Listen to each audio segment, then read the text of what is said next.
யோவான் சுவிசேஷம் 3ஆம் அதிகாரம் வாசிக்கலாம். 17ஆம் 18ஆம் வசனத்தை வாசிக்கலாம். யோவான் சுவிசேஷம் 3ஆம் அதிகாரம் 17, 18. உலகத்தை ஆக்கினைக்குள்ளாக தீர்க்கும்படி தேவன் தம்முடைய குமாரனை உலகத்திலே அனுப்பாமல் அவராலே உலகம் ரட்சிக்கப்படுவதற்காகவே அவரை அனுப்பினார். அருமையான தேவனுடைய மக்களே, தேவன் நம்மை தண்டிப்பது அவருக்கு நோக்கம் அல்ல. இதை நீங்கள் நன்றாக புரிந்து கொள்ள வேண்டும். மனிதனை தண்டிப்பதோ மனிதனை நரகத்திலே தள்ளுவதோ ஆண்டவருடைய நோக்கமே அல்ல. மனிதனை அதற்காக அவர் படைக்கவில்லை. மனிதனை அவர் படைத்ததே அவரோடு கூட உறவாடுவதற்காகத்தான். அல்லேலூயா. அதனால தான் ஒவ்வொரு நாளும் ஆதாமையும் ஏவாளையும் சந்திக்க தினம்தோறும் அந்த தோட்டத்திற்கு வருவார் என்றே வேதம் சொல்லுது. டெய்லி சாயங்காலம் வந்து அந்த நாள் அவங்களுக்கு எப்படி இருந்தது என்று அவர்களை விசாரித்து அவர்களை அன்பு கூர்ந்து தான் ஆண்டவர் அவர்களோடு பழகி இருக்கிறார், அவர்களோடு இணைந்து செயல்பட்டிருக்கிறார். இன்று வரை அவர் மனிதனை அழிக்க வேண்டும் என்கிற எண்ணம் இல்லாததைத்தான் இந்த வசனம் நமக்கு தெளிவாய் சொல்லுகிறது. அதிகமாக தேவனுடைய நியாய தீர்ப்பை தியானிக்கிறோம். தேவனுடைய அந்த நியாய தீர்ப்பிலே மனிதர்களுக்கு தண்டனை வழங்குவார் என்கிற காரியங்களை எல்லாம் நாம் சிந்தித்தாலும் ஆண்டவருடைய முக்கியமான நோக்கம் இந்த வசனத்திலே நமக்கு சொல்லப்பட்டிருக்கிறது. அவர் ஆக்கினைக்குள்ளாக தீர்க்கும்படி தேவன் தம்முடைய குமாரனை உலகத்தில் அனுப்பாமல் அவராலே உலகம் ரட்சிக்கப்படுவதற்காகவே அனுப்பினார். இன்னொரு இடத்துல ஒரு வசனம் சொல்லுகிறது, ஒருவர் கூட கெட்டு போவது பரலோகத்தில் இருக்கிற பிதாவுக்கு சித்தம் அல்லவே. அல்லேலூயா. ஒருத்தர் கூட கெட்டு போகக்கூடாது. நம்முடைய பிதாவினுடைய அன்பை நம்ம பல நேரம் மறந்துடுறோம்.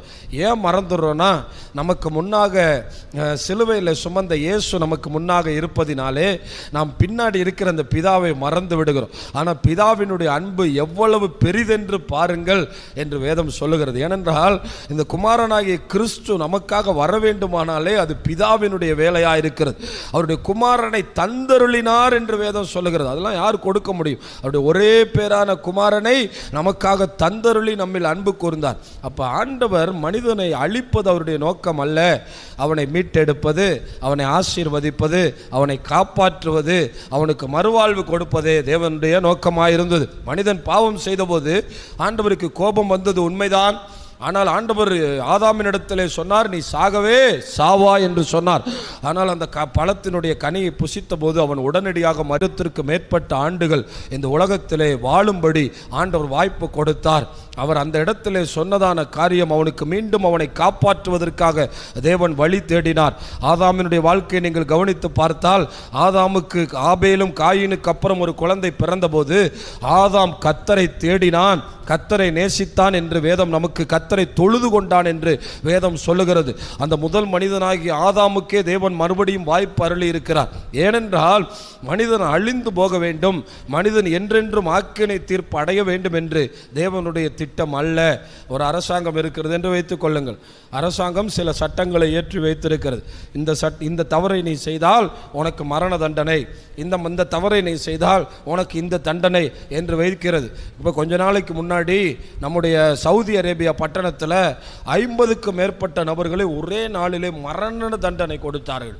ரோட்டிலே வைத்து வெட்டுவார்கள். அந்த நாடு தான் மிக கொடுமையானது. சில நாடுகளில் அந்தரங்கமாகத்தான் தண்டனை கொடுப்பார்கள். அதாவது எங்கேயோ ஒரு யாருக்கும் தெரியாமல் ஒரு சிறைச்சாலையில் வைத்து தூக்கில் இடுவார்கள். ஆனால் அந்த நாட்டில் நடு ரோட்டிலே வைத்து வெட்டுவார்கள். அப்பொழுது அங்கே சுற்றி இருக்கிற மக்கள் இவனை ஏன் தண்டிக்கிறார்கள் என்றால், அங்கே கள்ளச்சாராயம் காய்ச்சினார்கள் இங்கிருந்து போய், இப்படி பல காரியங்களை சொல்லுகிறார்கள். இப்படிப்பட்ட தவறுகளை செய்கிறவர்களை நடு ரோட்டில் வைத்து வெட்டி கொலை செய்து தண்டிக்கிறார்கள். அப்போ இந்த உலகத்தில் ஒரு சட்டம் வைக்கப்பட்டிருக்கிறது. அந்த சட்டத்தை மீறினால் என்ன கிடைக்கிறது? தண்டனை கிடைக்கிறது. மரண தண்டனையும் கொடுக்கிறது இந்த உலகத்தினுடைய சட்டம். ஆனால் ஆண்டவர், நீங்கள் இதை புசித்தால் சாவீர்கள் என்று சொன்னார், சாகவே சாவீர்கள் என்று சொன்னார். அப்படி சாக வேண்டிய மனிதனை சாகடிக்காமல் காப்பாற்றுவதற்கு இயேசு இந்த பூமிக்கு வந்தார். அவருடைய அதுதான் அவருடைய பெரிய கிருபை.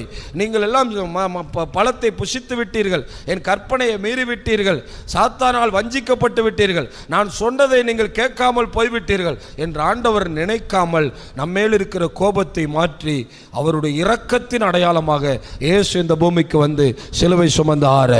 அதனால் அதை நீங்கள் புரிந்து கொள்ள வேண்டும். அதனால் தான், நல்ல கவனிங்க, அதனால் தான் ஒரு மனிதன் பிறந்ததிலிருந்து இறக்கிற வரைக்கும் அவனுக்கு வாய்ப்பு அருளப்படுகிறது. அவன் தண்டனை கிடைக்காமல் மேலே ஆண்டவரிடத்திலே நெருங்கி விட வேண்டும் என்று. அதனால்தான் அவனுக்கு 60 வயதோ 70 வயதோ 80 வயதோ அவனுக்கு அதிகமான வாய்ப்புகளை கொடுக்கிறார். ஒருவன் பிறந்ததிலிருந்தே துன்மார்க்கமாய் ஜீவிக்கிறான் என்றால், பாவத்தை தண்ணீரை போல் குடிக்கிறான் என்றால், ஆண்டவர் வேறு வழி இல்லாமல் அவன் அநேகர் இளம் வயதிலே தங்கள் பாவத்தினால் மரித்து போகிறார்கள், தங்கள் துணிகரத்தினால் மரித்து போகிறார். ஆனால் ஆண்டவர் எவரையும் அழிக்க இப்பொழுது விரும்பவில்லை. அதனால்தான் இந்த உலகம் ஏதேன் தோட்டத்துக்கு அப்புறம் இத்தனை ஆண்டுகள் வாய்ப்பு வழங்கப்பட்டிருக்கிறது. இத்தனை ஆண்டுகள் ஆண்டவர் வாய்ப்பை கொடுத்து கொண்டே இருக்கிறார், வாய்ப்பை இன்னும் நீட்டித்து கொண்டே இருக்கிறார். ஏனென்றால் யாரும் அழிந்து போகக்கூடாது என்பதே அவருடைய திட்டமாயிருக்கிறது. அதை நீங்கள் புரிந்து கொள்ள வேண்டும்.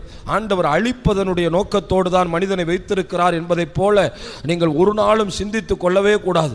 ஆண்டவர் அவருடைய கிருபையை காண்பித்து நம்மை ரட்சிக்கவே வேத வசனம் இன்னொரு வசனம் இதற்கு ஒப்பாக ஒரு வசனம் சொல்லுகிறது. பாவிகளை என்ன அப்படி பார்க்குறீங்க? பாவிகளை என்ன, நம்ம ஆளுகளுக்கு எந்த வசனமே தெரியாது. பாவிகளை அழிக்கவே அப்படியா போட்டிருக்கு, ரட்சிக்கவே இயேசு கிறிஸ்து உலகத்திற்கு. இது குழந்தையில் இருக்கும்போது சொல்லிக் கொடுக்குற வசனம், இந்த வசனமே உங்களுக்கு தெரியல, சரியா? தெரிஞ்சாலும் நம்மால் சொல்ல மாட்டாங்க. பாவிகளை ரட்சிக்கவே இயேசு கிறிஸ்து உலகத்துக்கு வந்தார். அதனால் யாரையும் நீங்கள் பாவின்னு சொல்லி நினச்சிடாதீங்க. சில நேரங்கள் இருந்தால் இவன் பாவி தான், இவன் நரகத்துக்கு தான் போவான் அப்படின்லாம் நினச்சிடாதீங்க. படுத்த படுக்கையில் கூட கர்த்தர் அவனை காப்பாற்றி எடுத்துக்கொள்வார். பாவிகளும் வேசிகளும் பரலோக ராஜ்யத்தில் முதலாவது சுதந்தரிக்கிறார்கள் என்று இயேசு சொன்னார். ஆயக்காரரும் பாவிகளும் வேசிகளும் முதலாவது தேவராஜ்யத்துக்கு. அதனால யாருக்கு எப்பொழுது வாய்ப்பு கிடைக்கும் என்பது தெரியாது. பரலோக ராஜ்யத்திற்கு போகும்போது மிகப்பெரிய ஆச்சரியங்கள் காத்திருக்கும். இந்த உலகத்தில் நாம் மோசமானவர்கள் என்று கணக்கு போட்ட அநேகர் தேவனுடைய ரட்சிப்புக்கு உரியவர்களாய் மாறப்போகிறார்கள். அதனால தண்டனை என்பது தேவனுடைய கடைசி ஆயுதம், இரக்கம் என்பதே தேவனுடைய முதலாவது ஆயுதமாக இருக்கிறது. அந்த இரக்கத்தை, கிருபையை மனிதர்கள் மேல் வாரி வழங்கி இருக்கிறார். அவரை கோபப்படுத்துகிற காரியங்கள் இந்த பூமியில் அநேகம் இருக்கிறது. சொல்லப்போனால் இந்த பூமியில் 90% மக்கள் விக்கிரக வணக்கம் உள்ளவர்களாக இருக்கிறார். கிறிஸ்தவர்கள் என்று சொல்லுகிற பல கோடி மக்கள் விக்கிரகத்தையே வணங்கி அதையே மையப்படுத்துகிறார். அப்படி இருந்தும் ஆண்டவர் இன்னும் மனுக்குலத்தின் மேல் இரக்கம் வைத்திருப்பதற்கு காரணம், எப்படியாவது அவன் ரட்சிக்கப்பட மாட்டானா, அந்த எண்ணம் உங்களுக்கும் இருக்க வேண்டும். அதனால் மனிதனை அழிப்பது என்பது அவர் கடைசி. இன்னும் பாருங்களேன், இன்றைக்கு இயேசு வந்தால் அடுத்த 7 ஆண்டுகள் யூதர்களுக்காக வைத்திருக்கிறார். திரும்ப 1000 வருஷமும் வாய்ப்பு கொடுக்கப்படுகிறது. அந்த 1000 வருடங்களில் பிறக்கிற பிள்ளைகளுக்கு இயேசுவினுடைய ஆளுகையில் எப்படியாவது ஒரு பெரும் கூட்டத்தை அவரோடு கூட சேர்த்து கொள்ளும்படி, அவர்களை காப்பாற்றும்படியே தேவன் விரும்பிக் கொண்டே இருக்கிறார். அதனால் இயேசு இந்த உலகத்தை அழிப்பதற்கு வரவில்லை, காப்பாற்றுவதற்கு வந்திருக்கிறார். அதை புரிந்து கொள்ள வேண்டும் என் மக்களை. அடுத்த வசனத்தை வாசியுங்கள். அவரை விசுவாசிக்கிறவன் அவரை விசுவாசிக்கிறவன் ஆக்கினைக்குள்ளாக தீர்க்கப்பட்டான். அதுல ரொம்ப முக்கியமான ஒரு காரியத்தை சொல்றாரு. யாருக்கு தண்டனை கிடையாது. ஆண்டவர் தண்டிக்கப்பட வேண்டிய நமக்கு ஒரு வாய்ப்பு கொடுக்கிறார். அந்த வாய்ப்பை பயன்படுத்துகிறவர்கள் எப்படிப்பட்டவர்களாக இருப்பார்கள் என்றால், அவரை விசுவாசிக்கிறவர்களாக இருப்பார். எல்லாரும் வாயை திறந்து சொல்ல போறோம். அவரை விசுவாசிக்கிறவர்கள் ஆக்கினை தீர்ப்படையார்கள். அப்படின்னா அடைவார்களா? அடையார்கள். என்ன, தண்டிக்கப்பட மாட்டார்கள். ஆக்கினை தீர்ப்பென்றால் தண்டனை இல்லை. அப்ப நம்ம இந்த உலகத்தில் செய்ய வேண்டிய ஒரு சின்ன காரியம், ரொம்ப ஈஸியான காரியம், அவரை நாம் விசுவாசிக்க வேண்டும். அதுதான் பெரிய காரியம். வேற என்ன செஞ்சாலும் சாத்தான் பிரச்சனைக்கு வரமாட்டான். ஆனால் இயேசுவை விசுவாசிக்க ஆரம்பிச்சுட்டா, நமக்குள்ள விசுவாசம் வர ஆரம்பிச்சுட்டா, அந்த உலகம் நம்மளை பகைக்க ஆரம்பிக்கும். ஆனால் நாம் ஆண்டவர் மேல் இருக்கிற விசுவாசத்தில் குறைந்து போகக்கூடாது, அந்த விசுவாசத்தில் வளர வேண்டும். ஏனென்றால் அவரை விசுவாசிக்கிறவர்களுக்கு தண்டனை இல்லை என்று வேதம் சொல்லுகிறது. அதனால தான் அவரை விசுவாசிக்கணும். அதனால தான் அவரை விசுவாசிக்கும் போது பிரச்சனைகள் வருகிறது. ஒரு மனிதனை 38 வருடமாக காப்பாற்றி ஆண்டவர் சில மறிக்க கிடக்கிறவனை காப்பாற்றி தூக்கி விட்டார். அந்த உலகம் அவனை பரவாயில்ல, 38 வருஷமாக கிடந்த நீ இப்பொழுது ஜீவனோடு வந்திருக்கிறாய், எழும்பி வந்திருக்கிறாய் என்று வரவேற்காமல் அவன் இயேசுவை அறிக்கை செய்ததனால் அவனை ஒதுக்கி வைக்க பார்க்கிறார். ஒருவன் குருடனாய் கிடக்கிறான். அந்த குருடன் கண் திறக்கப்பட்டான் என்று உலகம் சந்தோஷப்படவில்லை. அவன் இயேசு என்னை சுகமாக்கினார் என்று சொன்ன ஒரு குற்றத்துக்காக ஊரை விட்டு விலக்கி வச்சுட்டாங்க. ஆனால் ஆண்டவர் அந்த குருடனை தேடி வந்து வந்து தைரியமாயிரு, விசுவாசமாயிரு என்று திடப்படுத்தினார். அவனை தனியாக வந்து சந்தித்தார். கவலைப்படாதே என்று சொல்லி அந்த விசுவாசத்தை உறுதிப்படுத்தினார். ஏன்? அவர் தண்டிக்க வரவில்லை, அவர் காப்பாற்றவே வந்தார். அதனால அவரை விசுவாசிக்கிற உங்களுக்கு அவருடைய உதவி உண்டு, அவரை விசுவாசிக்கிற உங்களுக்கு அவருடைய இரக்கம் உண்டு. நீங்கள் அந்த உலகத்தில் அவரை விசுவாசத்தில் நீங்கள் அவரோடு இணைந்திருந்தால், அவரை நம்பினால், இந்த அநித்தியமான உலகத்தில் அவர் மேல் இருக்கிற விசுவாசத்தை நீங்கள் காத்து கொண்டால் நிச்சயமாக உங்களுக்கு தண்டனை இல்லை. அவரை விசுவாசிக்கிறவன் ஆக்கினைக்குள்ளாக, இந்த ஒரே ஒரு தகுதி தான் வேதம் நமக்கு சொல்லுது. அவரை விசுவாசிக்கிறவன் தண்டனைக்கு உட்படுத்தப்பட மாட்டான். விசுவாசியாதவனோ தேவனுடைய ஒரே பேரான குமாரனுடைய நாமத்தில் விசுவாசம் உள்ளவனாய் இராதபடியினால் அவன் ஆக்கினை தீர்ப்புக்கு உட்பட்டாயிற்று. அவ்வளவுதாங்க. தேவனை விசுவாசிக்கிறவனுக்கு தண்டனை இல்லை. தேவனை விசுவாசியாதவனுக்கு தண்டனை உண்டு. தேவனை விசுவாசிக்கிறவர்களுக்கோ கர்த்தர் ஆக்கினை தீர்ப்பில் இருந்து விடுதலை கொடுத்திருக்கிறார். அதனால நீங்க ஆண்டவரை விசுவாசிச்சிருக்கீங்களா? நான் சொல்றேன், இங்க உட்கார்ந்து இருக்கிற எல்லாருமே ஆண்டவரை விசுவாசிச்சிருக்கீங்க. எப்படி தெரியுமா? விசுவாசம் உள்ளவனாகி ஞானஸ்தானம் பெற்றவன் ரட்சிக்கப்படுவான், விசுவாசியாதவனோ ஆக்கினை தீர்ப்படைவான். அப்ப நம்ம எல்லாருமே விசுவாசிக்கிற கூட்டம் தான். அல்லேலூயா. அப்போ விசுவாசம் உள்ளவர்களாகி தான் நம்ம எல்லாருமே ஞானஸ்தானம் எடுத்திருக்கோம். நம்ம யாரையும் சிறு குழந்தையில தண்ணியை தெளித்து நாசமாக போன்னு யாரும் சொல்லலை. ஏன்னா நம்ம விசுவாசித்து நம்முடைய விருப்பத்தோடு நாமே நடந்து போய் இயேசுவை ஏற்றுக்கொண்டதுக்கு அடையாளமாக இந்த உலகத்துக்கு முன்னாடி ஞானஸ்தானம் எடுக்கப்பட்டிருக்கோம். அப்போ ஞானஸ்தானம் எடுத்தவர்கள், இயேசுவை விசுவாசிக்கிறவர்கள், அவர்கள் ஆக்கினை தீர்ப்பிலிருந்து காப்பாற்றப்பட்டு இருக்கிறார்கள். இன்னொரு காரியத்தை, இன்னொரு வசனத்தை அதற்கு ஆதாரமாக சொல்லுகிறார். யோவான் சுவிசேஷத்தினுடைய 5ஆம் அதிகாரம் வாசிக்கலாம், 24ஆம் வசனம். என் வசனத்தை கேட்டு, என் வசனத்தை நல்லா கவனிங்க. எதுக்கு இந்த காலையில் வந்துட்டு இவங்க பைத்தியம் மாதிரி இப்படி வந்து உட்கார்ந்துருக்கிறாங்களே, நாங்கள் வெளியே இருக்கிறவங்க நிறைய பேர் நினைச்சிட்டு இருக்கலாம். ஆனால் இங்கே ஒரு முக்கியமான காரியம் போட்டிருக்கு. என் வசனத்தை கேட்டு என்னை அனுப்பினவரை விசுவாசிக்கிறவனுக்கு நித்திய ஜீவன் உண்டு. அப்ப கேளுங்க, வசனத்தை கேட்கிறவனுக்கு தண்டனை கிடையாது. அல்லேலூயா. இந்த காலையில வந்து வசனத்தை நாம் கேட்கிறோமே, இது மிகப்பெரிய ஒரு ஆசீர்வாதம். என் வசனத்தை கேட்டு, அது ரொம்ப முக்கியம். என் வசனத்தை கேட்கும் போதுதான் விசுவாசம் உண்டாகிறது. அல்லேலூயா. இயேசு யார் என்பதை அங்கே கேள்விப்படும் போது விசுவாசம் உண்டாகிறது. அப்ப இந்த காலையில வந்து அதனாலதான் வசனத்தை கேட்க விட மாட்டான், அதனால தான் தூக்கத்தை உண்டாக்கிடுவான். ஏன்னா நீங்கள் தண்டனைக்கு தப்பிச்சிருவீங்க, நம்ம அழிக்கப்படாதபடிக்கு தப்பிச்சிருவோங்கிறதுக்காகத்தான் அந்த வசனத்தை நான் நல்லா கவனித்து பார்த்தேன். இப்போ திங்கக்கிழமை ஒரு மீட்டிங்க்கு போயிருந்தேன். அங்கே போய் சேரில் உட்கார்ந்தா சோத்திரமே வரமாட்டேங்குது. ஏன்னா நல்லா சொகுசாக சேர் போட்டு இப்படி 2 கைப்பிடியும் போட்டால் எங்கே சோத்திரம் வரும்? அதுக்கு பதிலாக தூக்கம் தான் வருது. அப்போ தான் தெரிஞ்சுக்கிட்டேன், கொஞ்சம் முட்டி போடுறது, கொஞ்சம் கை தட்டுறது, நம்மளை நாமளே கொஞ்சம் கஷ்டப்படுத்திக்கிறது ஆண்டவரோடு நம்மளை நெருக்குது. இல்லைன்னா கொஞ்ச நேரம் சோத்திரம் வருது, அப்புறம் அப்படியே தான் இருக்குது. ஏன்னா நம்ம வாழ்க்கை ஃபுல்லாக இந்த சேரில் உட்காந்து ஜோம் பண்ணி பழக்கம் இல்லை, பார்த்தீங்களா?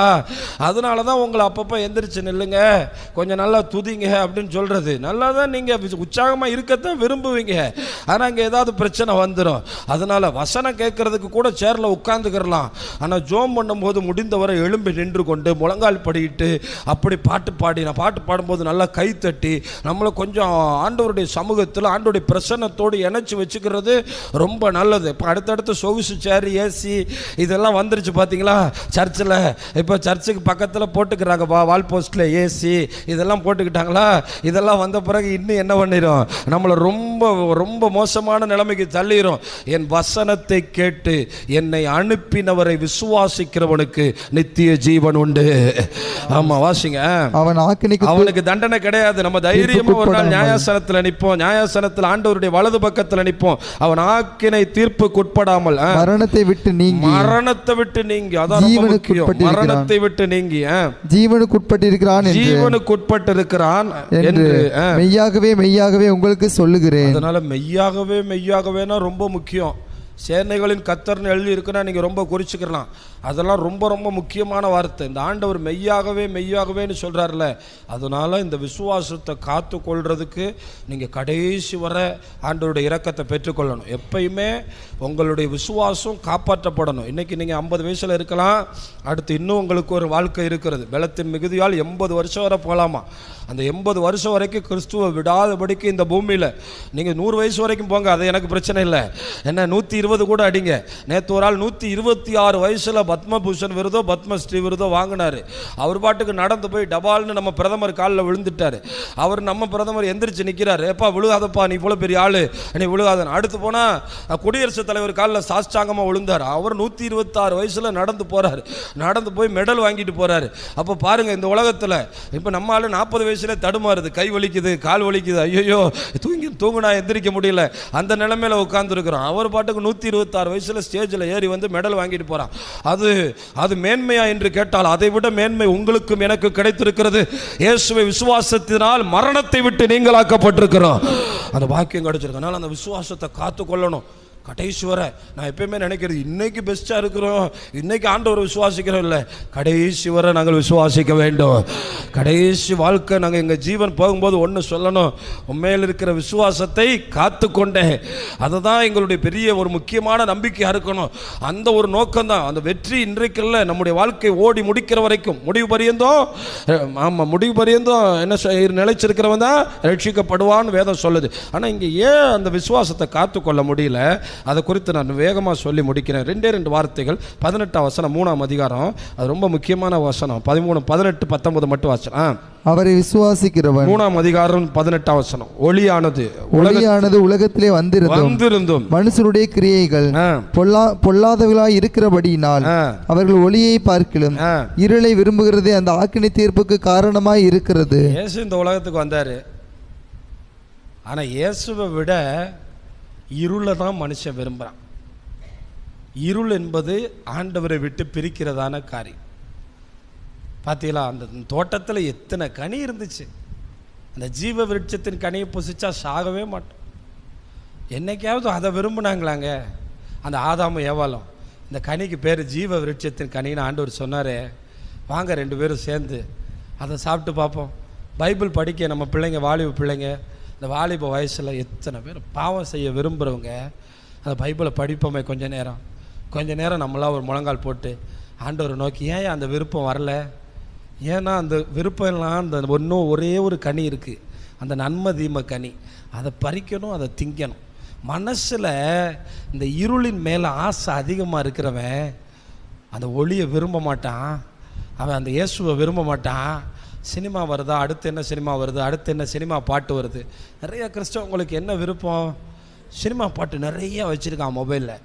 வெளியே தான் வேஷம், சும்மா பைபிளை தூக்கிட்டு வர்றான். வீட்டில் போனால் அந்த இருளை அதிகமாய் விரும்புகிறதுனால தான் அவன் தேவனை விசுவாசிக்க முடியல. அவன் தண்டனைக்குரியவனாக மாறிடுறான். ரகசியத்தை கண்டுபிடிச்சிக்கிட்டீங்களா? சிந்திச்சு பாருங்கள். அந்த ஏதேன் தோட்டத்தில் 4 நதிகள் இருக்கிறது, எவ்வளவோ வசதிகள் இருக்கிறது. எல்லா வசதிகளும் நல்ல குள்ளுன்னு கத்தர் நதிகளுக்குள்ளே வச்சுருந்தாரு. எதையுமே விரும்பாத ஆதாம ஏவானோ அந்த இருளை தானே விரும்பினா. அதனால்தானே ஆக்கினை தீர்ப்பு அடைஞ்சான். இந்த உலகத்தில் நம்ம எதை விரும்புகிறோம் என்பதில் இருந்து தான் நம்முடைய தண்டனை குறைக்கப்படுகிறது. நம்முடைய மனசையே தேவன் பார்க்கிறார். நம்முடைய விருப்பம் தேவனாக இருந்தால் நிச்சயமாக நாம் தண்டனையிலிருந்து தப்பிக்கப்படுவோம். அதனால தான் சத்துரு உங்களுடைய இருதயத்திலே தவறான விருப்பங்களை போட்டுறான். அதெல்லாமே காணல் நீர் மாதிரி தான் மக்களே. அதெல்லாம் ஏதோ அனுபவிக்கிறதுக்கு போது நல்லா இருக்கிற மாதிரி தெரியும். அவைகள் எல்லாமே நிம்மதியையும் நம்முடைய சந்தோஷத்தை கெடுத்துவிடும். ஆனால் இயேசுவை விரும்பி பாருங்கள், உங்கள் இருதய மகிழ்ச்சியினால் துள்ள ஆரம்பிக்கும். அப்போ உங்களுக்கு தெரியுதா தண்டனை பெறதுக்கான காரணம் என்ன? ஒளியை விட எதை விரும்புகிறோம்? இருள்.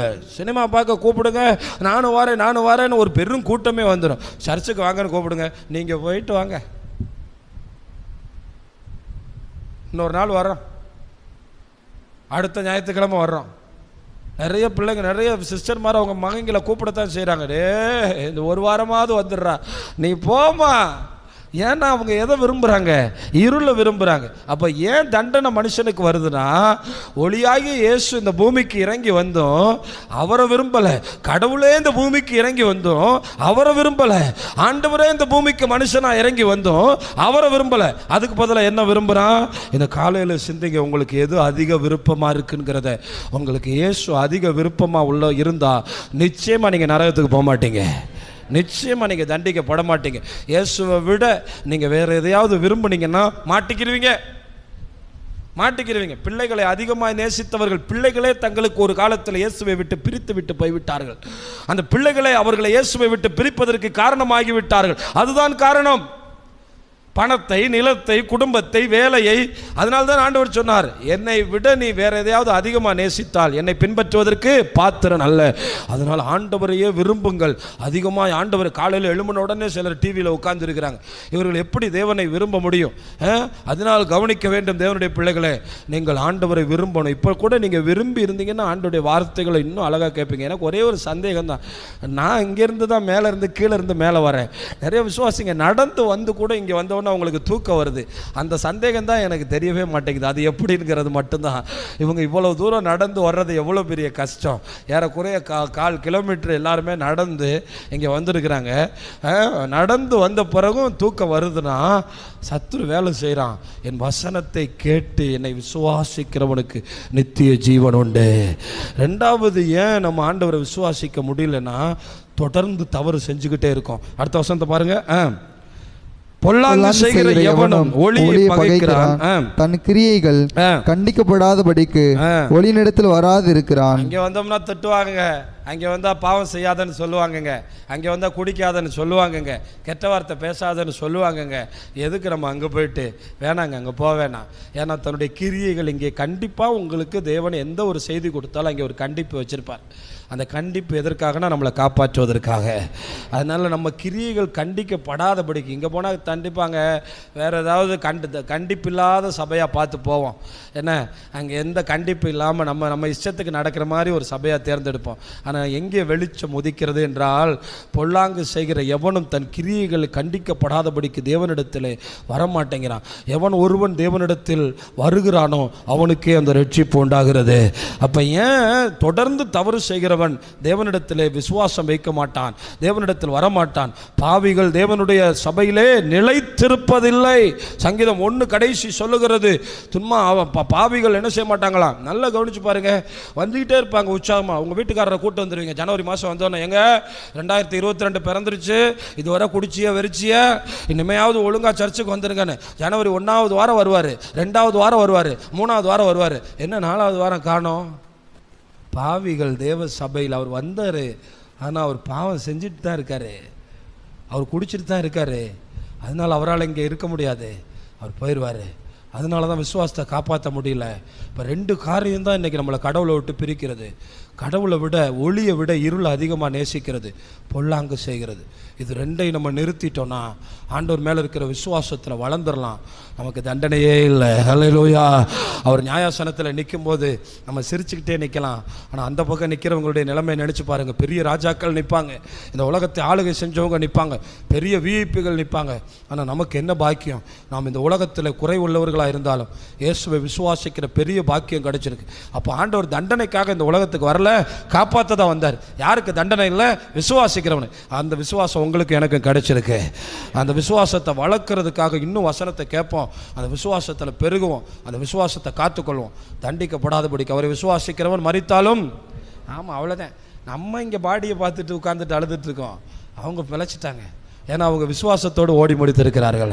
அவ்வளோதான். நம்ம இங்கே உட்காந்துட்டு பாடி இருக்கு, ஐயோ இருக்கு, அவங்க போயிட்டாங்கன்னு. ஆனால் அவங்க அவரை விசுவாசித்ததுனால பிழைச்சிக்கிட்டு இருக்காங்க. மறிச்சிட்டாங்க, ஆனால் பிழைச்சிக்கிட்டு இருக்காங்க. ஆனால் ஒரு உயிரோடு இருக்கிற நம்ம இன்னைக்கு ஏசப்பா வந்தார்னா இந்த சரீரம் அப்படியே மறுரூபமாகி ஆண்டவரிடத்தில் போயிடுவோம். இதுதான் நமக்கு கிடைக்கப்பட்ட பெரிய ஆசீர்வாதம். சோந்தரிப்போம், எழும்பி நிற்க.